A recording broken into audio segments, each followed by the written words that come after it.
What's up, guys? Winter Kills here. Welcome back to round 5, the last feature match I have recorded from last week's local tournament.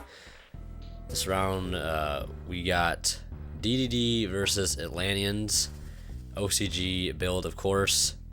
You'll see I open up absolutely fantastic, gunned Mizuki and setting one back row and passing. The reason why there were so many feature matches this week, there's like 5 unusually long, as opposed to like the standard 4 and then maybe the top cut match. It's because we didn't have that many people this week. We had a very, very small local, so we just played round robin. Everybody plays each other, and then it was like if you lose twice, you're out, so double elimination and stuff like that or whatever. So, and he didn't open up very well either, but since he has Swirl Necro Slime that equals 2 Darks, and since I chaliced his Kepler, that can actually deal some damage as well. And then he's going to go into Red Eyes Flare to put more pressure on me. So I'm going to summon Marksman. He'll Warning it, and that pretty much ends the game right there for me. I mean, Salvage is pretty cool, but I can't normal summon. A Megalo in my hand would be pretty cool, and I think I actually do have Megalo, which is interesting. But as you can see with that Red Eyes on the field, though, the clock is ticking slowly as opposed to what I'm going to be able to do. I don't have any targets left in deck. Forgot that I opened the Mizuchi. Now my build is currently playing Sphere, so I would have been able to search a Sphere, because I actually really do enjoy playing Sphere again, and it's helped out a lot. Being able to get that extra free summon or maybe disrupting opponents' plays is really nice. But he has Raigeki, and that's going to be it for game 1. Game 2, he'll start off going first. I'll get to go second, as usually planned. I do love going second with the deck. It's just, I think, the way to play it. Unless you're really confident in your ability to set up a solid first turn board, it's usually not worth it going first if you can't, go like Herald, Moulin, or make a Trish play to make them start with less cards, or if you can get a Gaios on board at least, then you want to set up a really defensive play. Herald, Moulin, and like Gaios being like the best bet, along with Dweller as well. And that does sound like a lot of stuff, but it is very possible first turn field for the deck. I think I've opened like Dweller, Gaios, Herald, Moulin several times. It's a pretty strong opening. But he's got Copernicus, he's got Contracts, he's got Dark, he's got a set back row. I'm going to upstart to start off the turn, get that extra draw. And I do believe I end up actually going for the FTK this turn. So I hit his Contract and a set Warning. That's a really nice card to hit. I'll discard the Max C, going 1 for 1. And like I believe I said in the last match that I uploaded, pretty much any game that you can start off with a 1 for 1 to get out Neptibus, it's going to be a really good turn. Anyways, because you don't have to waste your normal summon on that Neptibus, and pretty much whatever you can grab off the Dragoons or the Neptibus is just like extra pluses, because you haven't normal summoned yet, so you can go grab Infantry and Diva, make that play, make a bunch of other plays. But I believe I had to discard the Dragoons for that 1 for 1, which is kind of bittersweet, because now I don't have another really good Atlantean to add to my hand to kind of like combo off with the Megalo. So I just had Infantry and Neptibus, of course adding Neptibus off Dragoons, and then Infantry off Neptibus. I'll summon Megalo, discard Infantry and Neptibus. I'm going to attempt a search off of Megalo. He'll Valor it.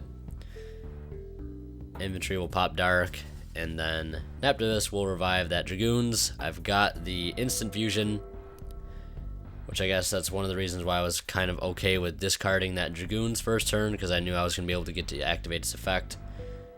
Still haven't normal summoned yet, so now I can go grab Diva, which I believe is what I end up doing. And Diva is going to go get me something else. And I believe I end up going into a really good synchro play here as well. Megalo Tributes off the Dragoons get another Dragoon search again.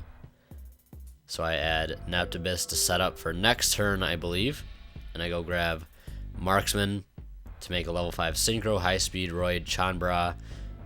Quickly becoming one of my favorite Synchros to go into, especially because it alone puts up 4,200 damage. And that in a Megalo is pretty much game. If the Megalo is attacking twice, obviously, which it is. And everything's up by 500. So that's a 29 attacking twice Megalo. A Dweller. And the Chambara attacking twice as well for an extra 4,200 damage. Very, very strong OTK game 2. Deck did what it should have done. Happy with the way that went out game 1. Or game 2, not so much game 1. Game 1 was kind of a blowout. Sometimes I open up like not playable. And then sometimes, well, I should say most of the times I open up, you know, really combo oriented plays, and especially if I'm going second, there's definitely some OTK plays that are usually available. However, there's sometimes you know, you open those really brick hands, and it happens to every deck where you just do not open good, and you've got to make do with what you've got. So Pike, Turge, Teus being some of the main suspects for turn 1. Not very good plays, though. Open up a lot of Mermail stuff turn 1. I find that the turns that I open up like heavy Mermail stuff are the turns that I do not end up opening very strongly. You definitely want to see some Atlantean presence in your opening hand to make your plays a lot more viable, a lot more better, a lot faster. Mermails do help to get off your Atlantean effects, which are, you know, and generally the better effects you want to activate, because the Mermails act as sort of a catalyst to get those effects off. But a lot of times when you open up Mermail with Mermail, it's definitely a whole lot slower, because when you're discarding stuff like Pike and Turge, they're not getting you any effects. And if it's just off a Teus, you know, you have very limited targets to search off Teus at that point. I believe my only other Mermail target for Teus in deck at this point was Gund. So you can kind of see how much of a bad position I was in. Him, on the other hand, not opening up as strong either. Luckily, the Maxi is going to deter his play a little bit, making it so he will not opt to Synchro again with the Necro and Swirl he has engraved. He will gain 1,000 life points this turn and get to search. Get to search off that contract. I believe he has a Swamp King in hand as well. Looking pretty good for him, though. I just have one set monster and that Teus. Only having a Turge, Pike, Mizuchi, and a Maxi in graveyard. An instant fusion at this point wouldn't even be that great. Because simply the whole point, the whole best part about instant fusion is being able to grab Dragoons and then detaching off from whatever, whether it be a Dweller or an Honor Archer activating its effect off. So there he's going to summon Ragnarok, accidentally thinking he can summon off Slime, but he does not. So make sure we fix that play right there. Not being able to tribute and banish the Teus, at least doing it that way. He'll summon out Lamia by sending a Necro Slime from his hand to the graveyard. Normal summon Kepler. Kepler is going to go grab him another contract. Definitely has some synchro plays he can go into. He can go into Hexblood. You can make Ghost Trick Dullahan if you wanted to. You could even make a Trish at this point. Not going to. Going to make the Hexblood, though. Probably one of the strongest synchros the deck has to offer.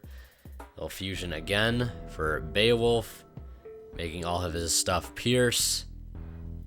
I believe Beowulf makes all DDDs pierce. All DD monsters pierce. After tributing and banishing the Teus, he'll swing in with 3,028 and 2,200, putting me down to 500 life points. Main phase 2, he'll make a rank 8, number 38, Titanic Galaxy Harbinger of Hope. I will upstart. He's going to negate it, and it's actually going to be a very clutch negation for him because I have no cards to work with. And that'll be it for Game 3. DDDs, or my brother, will end up taking the match in the 5th and final round. Hope you guys enjoyed. Hope you guys enjoyed the commentary. Hope you guys enjoyed the footage. Gonna be heading to locals again today, I think. Be playing more water. So yeah. Hope you guys enjoyed. Leave a like if you did. Leave your comments down in the comment section below. Don't forget to subscribe if you are new to the sport. It's greatly appreciated, guys. Cannot stress that enough. How much your support means here on this channel. And anyways, thank you so much for watching. Winter Kills signing out. We'll see you in the next one.